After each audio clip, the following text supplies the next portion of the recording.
ഗസയിലെ തകർന്ന തരിപ്പണമായ കെട്ടിടത്തിന്റെ അവശിഷ്ടങ്ങൾക്കിടയിൽ നിന്ന് പട്ടാളക്കാര് ഒരു യുവതിയെ ജീവനുണ്ട് എന്ന് ബോധ്യപ്പെട്ടപ്പോ കൈ പിടിച്ചിട്ട് ഉള്ള ഒരു ദ്വാരത്തിലൂടെ പുറത്തേക്ക് ഇങ്ങനെ കൊണ്ടുവരുമ്പോ ആ പെണ്ണ് പുറത്ത് വെളിച്ചെങ്ങനെ കാണാൻ തകർന്നു കിടക്കുന്ന കെട്ടിട അവശിഷ്ടങ്ങൾക്കിടയിൽ എന്നാണ് അവൾ കുടുങ്ങിപ്പോയത് എന്ന് പോലും അറിയൂല.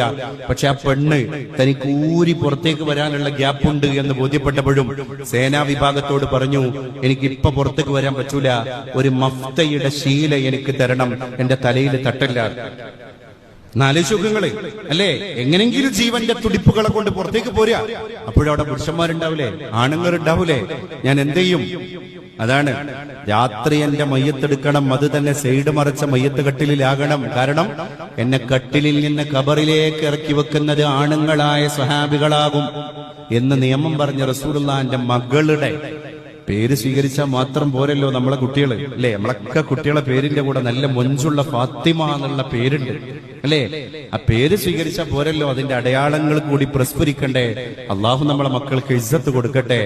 അള്ളാഹു നമ്മുടെ കുടുംബത്തിന് ദീനീ ബോധം കൊണ്ട് അനുഗ്രഹിക്കട്ടെ.